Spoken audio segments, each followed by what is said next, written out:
Welcome to Comment with me, George Galloway, here on Press TV, still the voice of the voiceless. Comment is the big conversation. It's the great debate, but only if you join in. That's why, above all, I need your telephone calls. You call us, we'll call you back, establish a clear line, and remember, if you get on the television with me, the volume on your television has to be down at 0, or I'll have to move swiftly on because no one will understand either of us. The telephone number, therefore, for you to ring is 44-208-601-4555. And you can SMS the show on 447800008066, and you can email me, of course, as always, at comment@presstv.co.uk. And this being 2014, you can even send me a tweet, and the Twitter is comment_PressTV. So, by one means or another, I want to talk to plenty of you, however you're watching us, wherever you're watching us, and whatever your point of view. Indeed, if it differs from mine, as you know, I quite like that.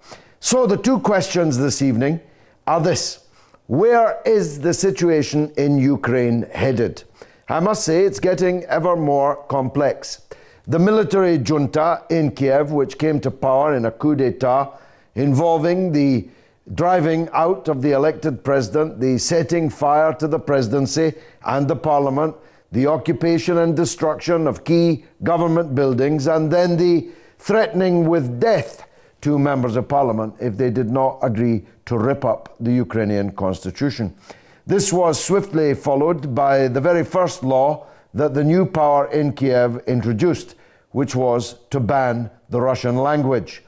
Not just an offence to the country next door, the Russian Federation, but more importantly, quite an offence to the 47% of the population of Ukraine who are Russian speakers. Many of them, in fact, Russian citizens, Russian nationals, the very compatriots of the Russian Federation next door.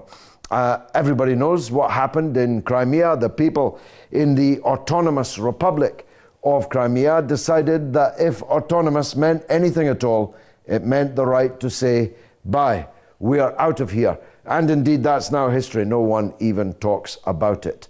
But what happened in East and South Ukraine, where the Russian-speaking Ukrainians live, is that the people there decided they owed absolutely no loyalty to a group of people in Kiev who had come to power in a putsch, in a revolution, as they would describe it. So they took to the barricades too.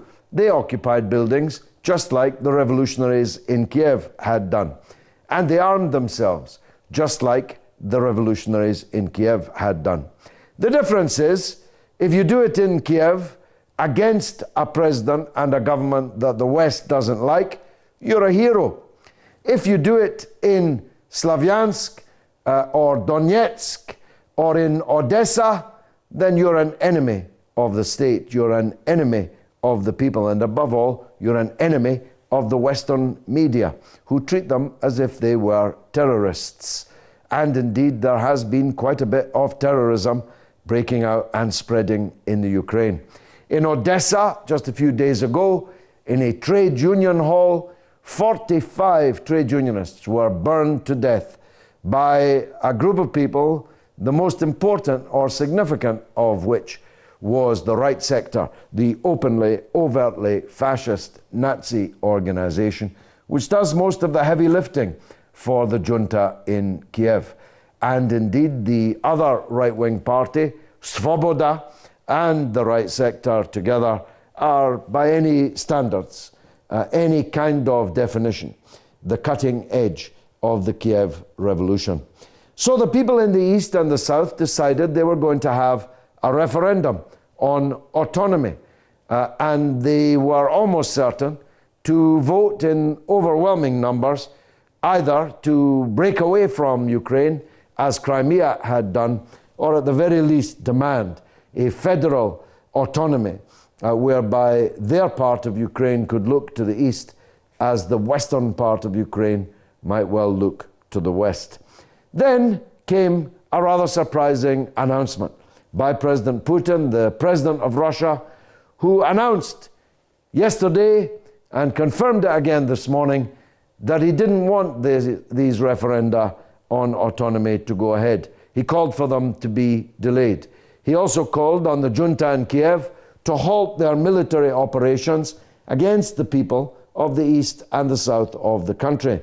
And the previous warnings that he'd given that he would have to intervene to protect them if the situation got out of hand have not been withdrawn.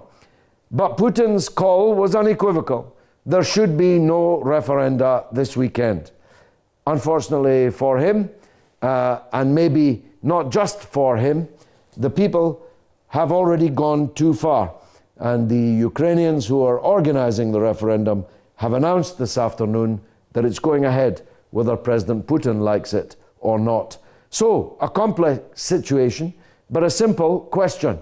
Where is the situation in Ukraine headed, in your opinion, of course?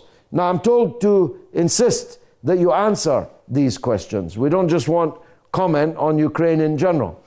Neither do we just want comment on Syria in general, because the second question is equally important. And it's this: have Western plots in Syria failed? I'll tell you why we're asking. Because as the United Nations organized the evacuation of the last remaining militants in Aleppo, where some of the most ancient treasures of civilization have been destroyed, the city completely ruined, and tens of thousands of the citizens killed, hundreds of thousands of them driven out of the city. Finally, the foreign-backed, mainly foreign militants have now withdrawn under United Nations protection and by agreement and negotiation with the government in Damascus. And if it's happened in Homs, it's very soon going to be complete in Aleppo. In Aleppo, there is now only one district out of 8 which is any longer controlled by these militants. And that one district is not likely to remain a militant stronghold for very much longer.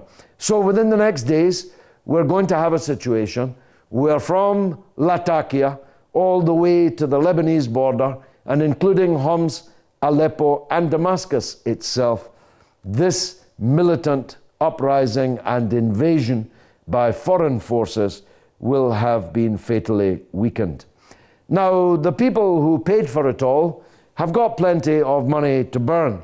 They probably won't have noticed too much of a hole in their gigantic bank balances in the money that they have expended. But politically, I predict it's going to cost them a very great deal more, because it's my belief that the vast majority of people in the Arab and Muslim world will be happy that the government in Syria has survived this onslaught. Not because they necessarily love the regime in Damascus, but that they hate and fear the enemies of that regime much, much more. And that certainly goes for me. So the second question, and again, I have to insist that you give me an answer to it: have Western plots in Syria failed? Or do you think they either weren't Western plots to begin with, or that they haven't failed? Let me have your point of view. By phone, text, or email. Nasir is in London.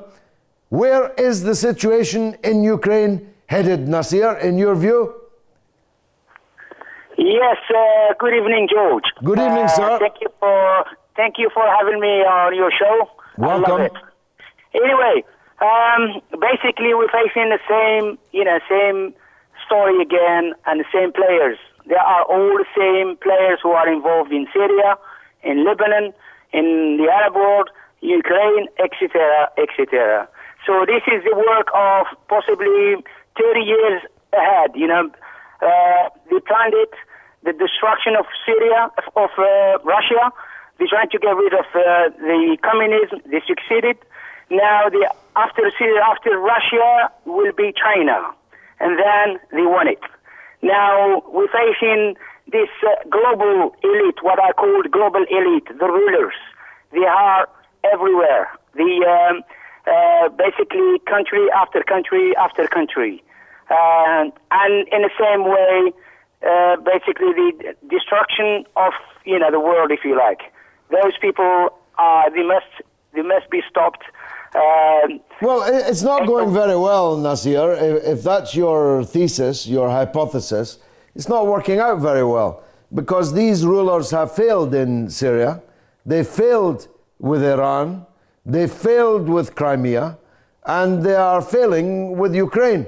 And the last time I looked, Russia and China were getting stronger, not weaker. So where is the situation specifically in Ukraine headed, in your view? What's going to happen next? Well, hello? Yes, you're on the air. Yes, well, like I said, they started with Ukraine to get to Russia. Because when you say they're getting stronger, yes, they are getting stronger. But once they get to near their borders, the west, then they won't get stronger.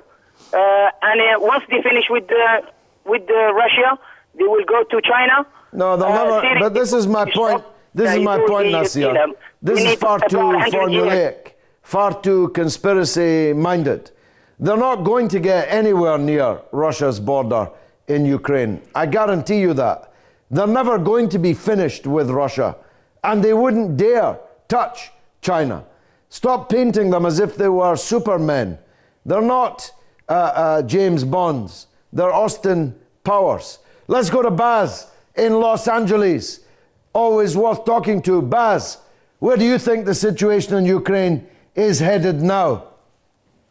Unfortunately, George, looking at Ukraine the way it is today, it's starting to look a lot more like one of these Central American states in the 1980s, even though it's 10,000 miles away. So basically you have a couple sides, one supported by the United States, which is ready and willing to take up arms and shed as much blood as it can. The motivations for that, of course, are the almighty dollar, as they always are. I liked your idea. I heard the program a week ago or a couple weeks ago to federalize Ukraine. Of course, that would be the best option. But as far as the United States government is concerned, and United States weapons manufacturers, oil companies, and agricultural companies are concerned, that would be unacceptable. And especially for the people in the State Department who helped, organize this little coup that we had in Kiev. Because, as you well know, George, our public officials, as a reward for doing their service to the Fortune 500 companies, get nice little cushy jobs once they leave Washington, and they're dependent on those jobs, and the millions they get. So I don't think that, with the vested stakes that are in Ukraine now, that the United States is just going to give up. And, well, it's interesting you say that, and I'd like to press you, because I respect you. I'd like to press you for some guidance on this. I was listening on the BBC earlier this evening to the current American ambassador in Kiev, and he was, of course, the successor to Victoria Nuland, who is now at the State Department, who revealed that the United States has spent $5 billion on what she called the promotion of democracy in Ukraine. Of course, the paradox doesn't seem to have occurred that the United States money was spent actually on overthrowing democracy, subverting democracy. But as I listened to the American ambassador waxing lyrical, metaphorically wagging his finger, making demands, issuing démarches, requiring this, insisting upon that, I found myself shouting at the radio, what does Ukraine actually have to do with you? What business of it, of the United States, thousands and thousands of miles away? What business is it of yours? What happens in Ukraine? Does that question ever emerge even in the United States media? Does anyone at all on any news bulletin just raise that basic question? well, you know, we don't have money to burn. How come we found so much money to burn in Ukraine? Does that ever come up, Baz? No, that's never part of the narrative, George. Obviously not, because that's not how the Orwellian media system works. I mean, for the Americans who do care and do pay attention, getting their information from the American news media obviously is not, one of the best sources for the truth. Yeah. And, I mean, you know how it is. 80% of the people in this country are either not interested, don't even know where Ukraine is, or they're, honestly, George, struggling to make a living and, yeah, sure. But one of the reasons they're struggling, Baz, is that billions of their dollars are being thrown at fascists and ultra-nationalists in Ukraine. Well, the people who control the money would disagree with you, George. They would say that those dollars are theirs, not ours. What about politicians, Baz? Any political figures of any note raising any queries about this? Only Ron Paul, from what I have seen in the media. But, you know, George, before last year, before our country was about to bomb Syria, just, very few days before and after the fact that British Parliament rejected the idea in your country, I sent a letter to my congressman, my supposed representative to the federal government, telling him the facts of the case, and he replied with a very kind of typical sociopathic, sycophantic reply, saying that they're thinking about, this poor Syrian people who have been victimized by Bashar Assad. And, it's just typical of, the kind of attitude here in the United States government. You and I need to get together and see if we can't forge some kind of third way out there in the United States. Baz, in Los Angeles, a pleasure, as always, to talk to you. Now, Abbas is in Parzabad in Iran on the subject of Syria. Abbas, welcome to the show. Can you hear me? I can hear myself, so that means the volume on your TV isn't down at 0. Hello, George. Yes, hello, Abbas. Go ahead. I'm so happy to see you again and to talk to you again. The honor is mine. Please go ahead. Speak up. First of all, I'm going to ask you a question about Iran. I just want to know your personal idea about Iran. Well, I'll be happy to give you my personal ideas about Iran anytime, but not right now, Abbas, because the question before you is, have Western plots in Syria failed?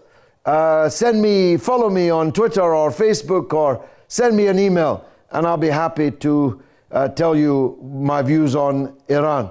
But do you have a point you'd like to make on the Syrian imbroglio, on the Syrian war? Do you have a... No, I'm going to have to press on. Abbas and others, if you get on the television with me, the volume on your television has to be at 0. Or, as I've just done, I have to move on. Des is in London. Let me ask him the same question. Have Western plots in Syria failed? Des, welcome. Hello, George. Thank you. Welcome. Go ahead. I believe they have, to a point, failed. I think in Syria, they've succeeded in just about destroying the whole of the country, the infrastructure, the towns, the small towns and the cities. I mean, just look at Homs, the mess they've left it in, and also Aleppo, which they still hold a part of. In Ukraine, it's a different kettle of fish.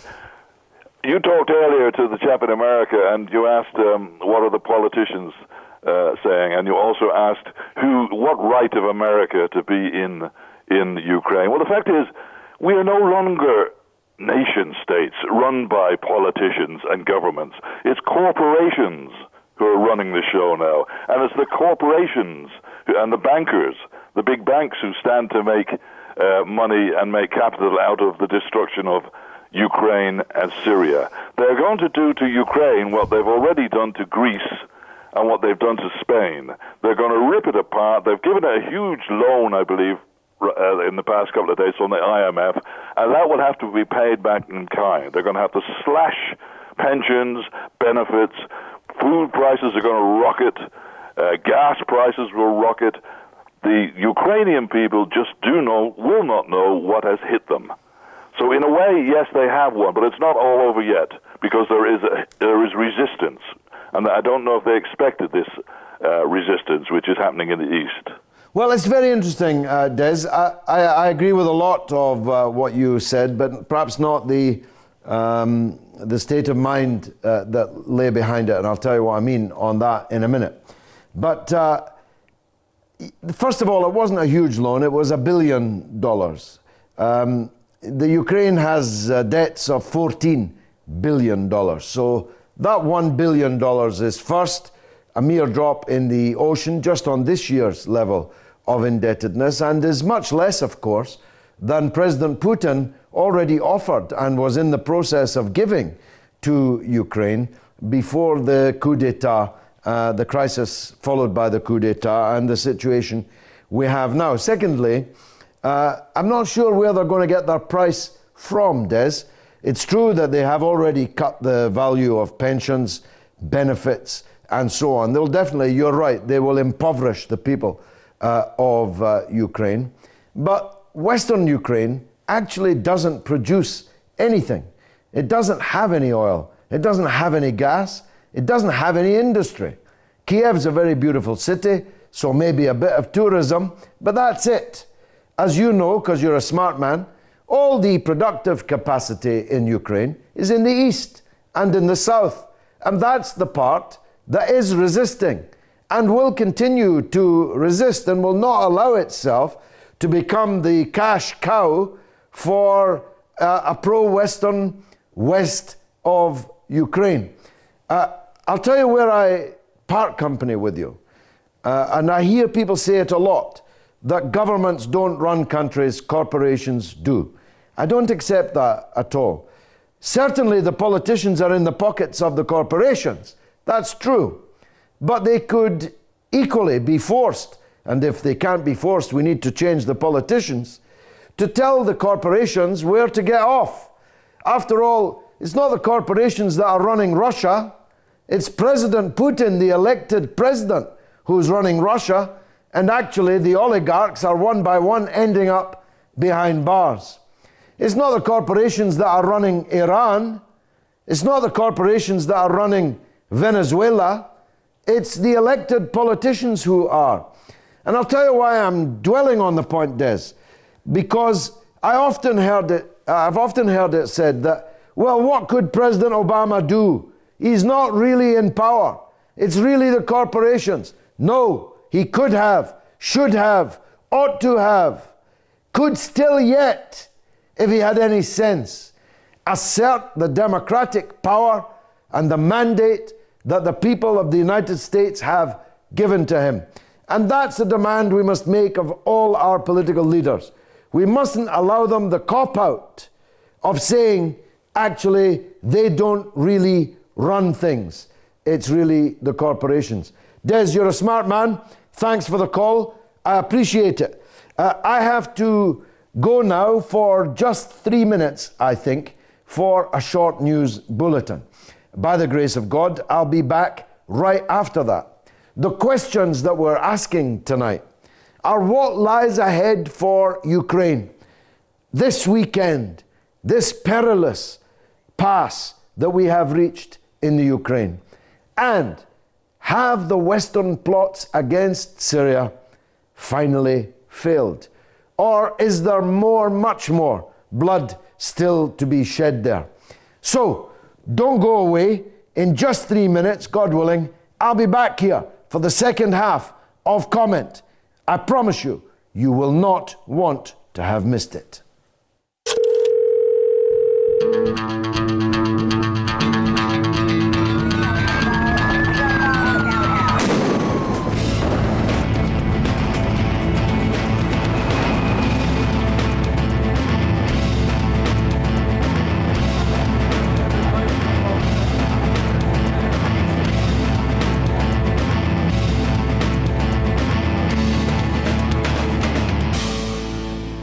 Welcome back to Comment with me, George Galloway, here on Press TV. Still the voice of the voiceless. Now, out of the mouths of babes, you'll recall several star-studded, spectacular contributions from our next caller. He's only 14 in Peterhead. I hope, Robert, you're coming to hear me at the Music Hall in Aberdeen the week after next. But in any case, where do you think the situation in Ukraine is headed? Go ahead, son. Well, I personally believe that, like yourself, that what's going on in East Ukraine right now is the population not wanting to be associated with the far-right Nazis that asked the leader of the Chechen insurgency that murdered children in a Beslan school in North Ossetia to set up shop in Ukraine and drive the Russian people out of eastern Ukraine, and who have just captured Mariupol a few hours ago, and also to escape persecution by the new government, if you can call it that.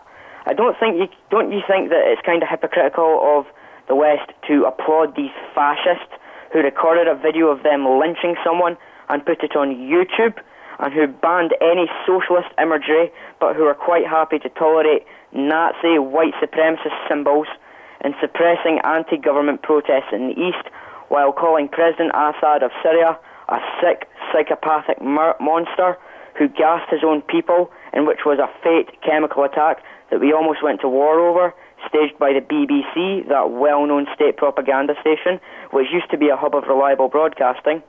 The same applies to the new junta in Egypt. And as to what I think will happen with Ukraine, I don't know. But I must say, it looks like it may just drift into civil war if it hasn't already. Well, I think it's justifiable to describe it already as civil war. After all, 90 people were killed by the Ukrainian armed forces in their attack on Slavyansk in the last few days. And in Odessa, the fascists killed 45 in one attack in one building in the trade union headquarters when they set it on fire. That feels very much like civil war to me. And of course, the hammer of the armed forces and the anvil of the fascist irregulars is now being deployed in town after town, area after area in east and southern Ukraine. But Robert, they cannot succeed because the vast majority of the population are against them.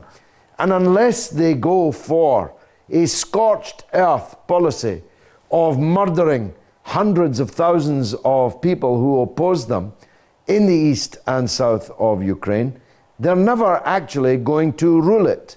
And if they did seek to solve their problem by truly mass murder and all-out war, then Russia would have no alternative at all but to enter that conflict. Which makes you wonder if this has all not been designed as some kind of trap. Perhaps these Western leaders who are busily telling us how Russia must keep its nose out of Ukrainian affairs have actually so contrived a situation as to try and lure Russia into it.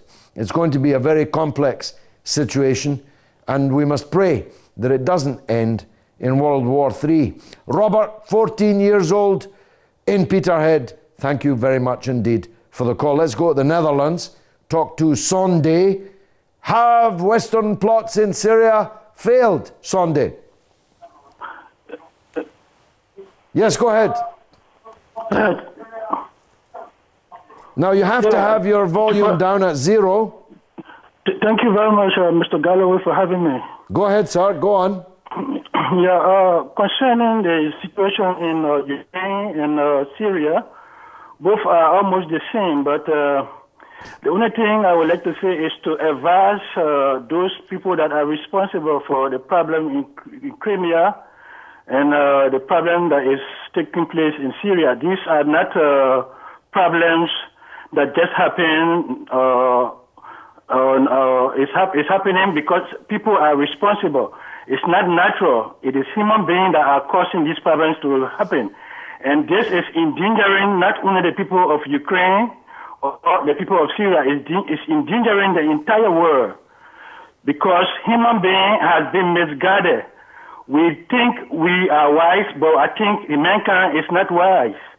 Because the Bible and all of the teachings of God says we should love our neighbor like we love ourselves, and we should also do good, and we should not also lie. But people lie, people do mischiefs, and they say they are doing good. And the good is never bad, and the bad is also never good. So people are doing mischievous things, and those particular weapons they have made, and they think these weapons can save them, will be the very weapons that will destroy them. Because these weapons are evil, and evil cannot change to be good. So when you build a nuclear bomb, and you build a gun, all is to do what? To kill people. These are not breads, these are not butter. It's meant to destroy life and destroy properties. It's not something for human beings to be happy with. So has it failed, Sunday? Is the question I'm asking. Has this Western plan in Syria failed? Yeah, the Western problem in Syria, we don't know where it's heading to Iran for them, but we do not know how far they are going to stop. Because definitely they are still not satisfied, and people still want to make sure that people die. So this is what surprises me. I can sometimes see people when something happens in the world, like for instance, what happened to the airplane. People went there looking for people that got missing. But then the same people can take weapons and give it to people and destroy human lives, cause people to be displaced. Yes, you're right. These things should stop. How can a human being be fooling himself? He says he's doing the work of God, and at the same time you're giving weapons to go destroy men and women and children, and then you say you are a peacemaker, or you are a Christian, or you are a Muslim. Okay, Sunday in the Netherlands, thanks for the call. Let's go to Canada, in Nova Scotia, and talk to Gary on the Ukraine. Where's it all heading, Gary? I think it's kind of contending for attention with a number of other issues in the world in which the U.S. and its allies are threatening ever expanded aggression, including what's still going on in the Middle East with Syria, what continues to go on in the region of China. But I do believe that at the moment, because the mass struggle has reached a certain level of intensity, particularly in the eastern Ukraine, the capacity of the Kiev regime and the capacity of its U.S. backers to keep people deluded is very much reduced. And while it's true that we're seeing these really open fascist atrocities take place, such as at the House of Trade Unions in Odessa, it's also true that this is throwing down the gauntlet. Anybody who wasn't clear before as to what the enemy is, now they have no excuse not to be clear. So the struggle in the eastern parts of the Ukraine, I think, is going to go as far as it can on what you could call the legal or political route, what with these elections on May 25th and with the decision apparently from the peoples of the East to go ahead with the May 11th referendum in all sincerity. And I think the result of that May 11th referendum, it's going to come out. I mean, you can't deny what is the sense of the people, what is the sentiment of the population. And it's very clear that it seems to be going in the same direction as the Crimean referendum went.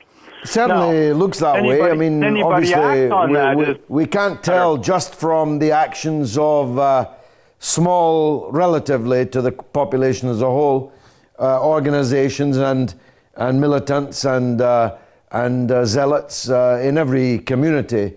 But it certainly looks like the activists who've seized the public buildings, their own buildings, that is, in eastern Ukraine, do speak for the clear majority of the Russian-speaking population of the country, which is, as I repeat, 47% of the population of Ukraine. But what do you make of President Putin's call for these referenda to be stayed, for them to be postponed.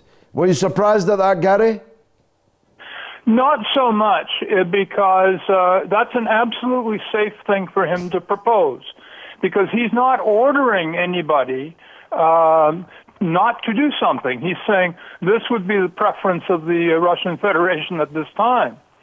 But that doesn't mean that they're not going to go ahead and have the expression of the local opinion in some tangible form. Now, the other factor that complicates all this, of course, in the background are the maneuvers of these oligarchs who have, unfortunately, captured certain sections of public opinion in eastern Ukraine. But the reality is, as you referred to earlier, George, the part of Ukraine that does the work, that manufactures things of value, is overwhelmingly in the east. Yeah. There is no Ukraine to speak of without the working people and the industries of eastern Ukraine. Absolutely right. Gary, in Canada, as always, words of wisdom. Thanks for calling. Ntikala is in South Africa and wants to talk about Ukraine. First of all, how's your own elections going, brother? Ntikala is in South Africa and wants to talk about Ukraine. First of all, how's your own elections going, brother? Yeah, the election is very, things were good. I think you are following the situation in South Africa. Yes. We don't need to stress about that. Okay. Tell me what you think about Ukraine. As you can see that South Africa is going forward. 20 years after the independence, we can say that South Africa is going forward. But I'm from Congo. Go on. Yes, I wanted to say like this. I'm from Congo. I wanted to compare the situation in Ukraine and what is going on in Congo. Sorry, maybe you can feel like I want to change your subject, but it's not like that. What I want to say is this one. You can see that Mr. Putin or the USA, they are trying, they are the democratic countries, but they don't know how to show to the people like us from Africa how to go forward in democratic process. I don't know. Today, you are talking about almost 90 people dead in Ukraine, in a certain town in Ukraine. But do you know how many people passed away in Congo last week? They killed those people because they are having wealthy. But why the media, the international media, doesn't show those people? They are killing more people than the second world. They are killing people every day. We want to see those things passing on TV. It's like all the world, they don't know what is happening outside. 90 people we are talking about. But many people, the million, ladies, those are pregnant, they are opening their womb, they are taking children out, they are eating people. But these things, like in Congo, people are not used to violence. Those things are coming from overseas. Today we can see Mr. Ban Ki-moon next to the president of South Sudan. Those things, they are not good. I think we can benefit, all of us, or we can take the wealthy in Africa, bring it in Europe, wherever they want. They can bring also their expertise, their knowledge, but the problem is we don't need any more war. Like well, look, I think you've made a very powerful case for a debate about African matters here on Comment, and I'm sure that will have been heard by those responsible for setting the agenda for this program. The Congo has lost 6 million people over the last 10 years in 5 separate wars, all of them fueled by foreign powers of one kind or another. Indeed, the entire history of the Congo is one of Western European perfidy. The whole history of the Congo, which involved the murder of the greatest of all African leaders, Patrice Lumumba, may God have mercy upon him, who was murdered by imperialism.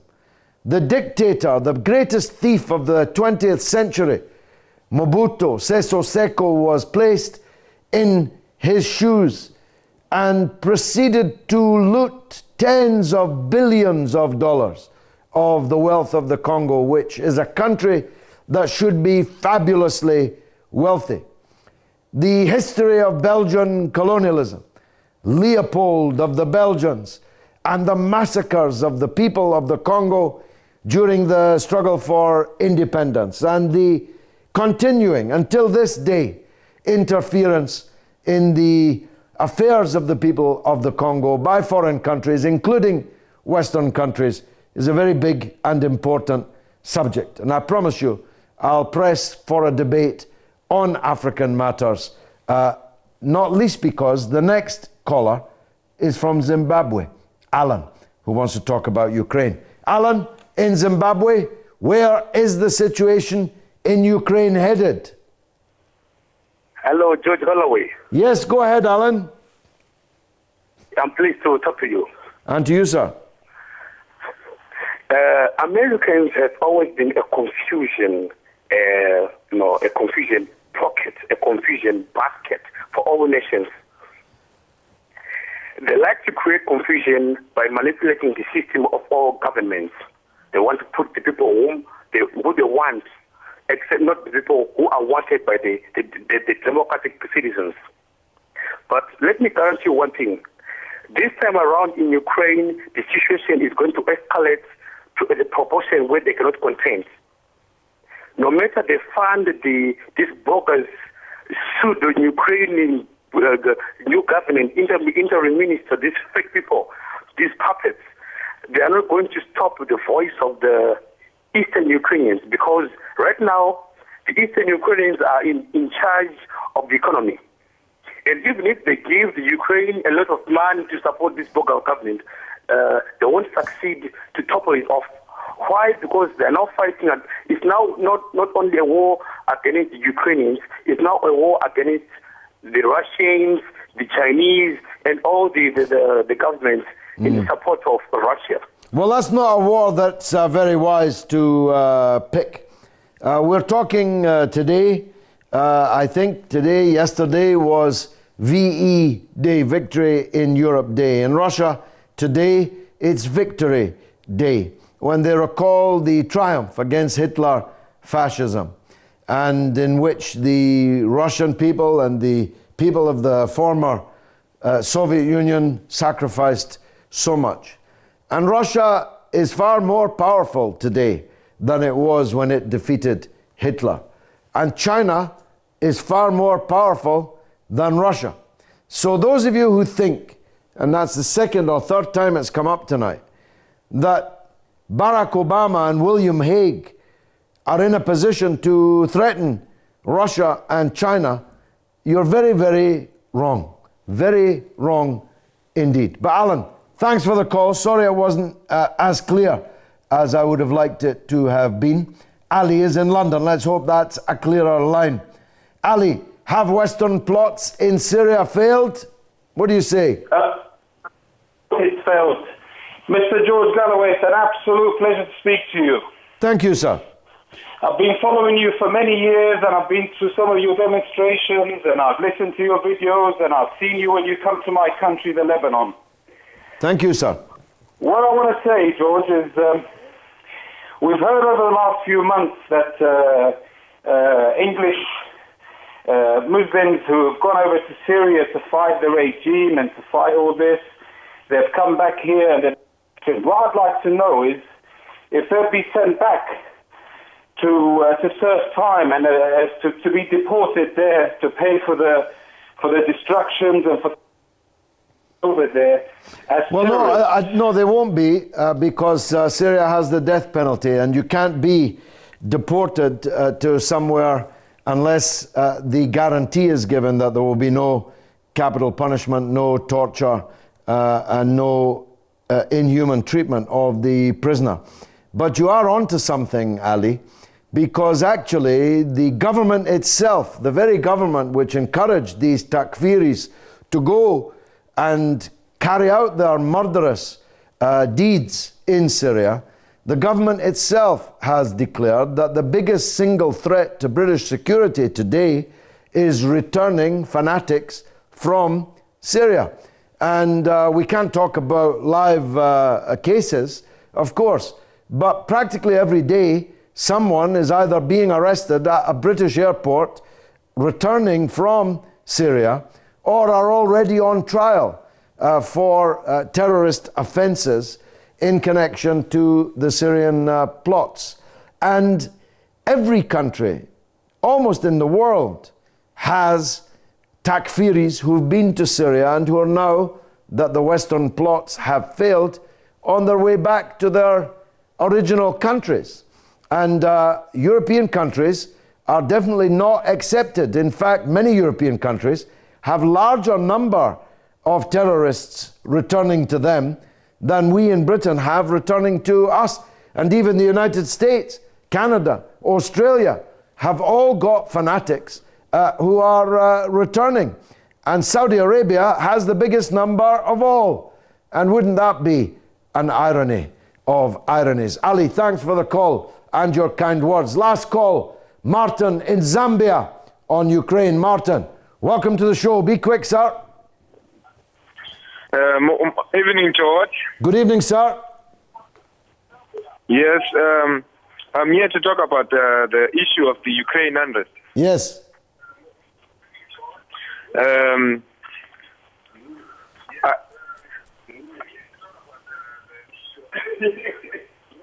Yeah, I fail to understand why Russia should occupy Ukraine borders, and by so doing, they are being a threat to Ukraine's peace and independence. But what is Russia occupying, Martin? Ukraine's border? Yes. You mean Russia's border? You mean there are Russian troops in Russia?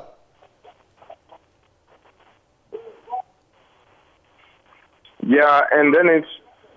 No, Martin, yeah, Martin, let's get our terms clear. Unfortunately, we've only seconds left. What you've just said is that Russia should not have its forces in Russia. Well, let me tell you something, Martin, in Zambia. Nobody in the world will tell Russia where it should put its Russian troops in Russia, any more than they'll tell the Iranian government where they should deploy Iran's military in Iran, or the Zambian government in Zambia. No country in the world will be told by foreigners that they can't have their own soldiers in their own territory, on their own borders. You've been swallowing far too much in the way of Western propaganda. You need to listen to Press TV more and comment next week, God willing. See you then. Hello, just comment your name and the country and that number. And just make sure that your television volume's set up to 0. So 0. Can you spell your name for me? Yeah, I know. You redirect and put through the phone number and then we'll call you back. Comment. And then can I have your telephone?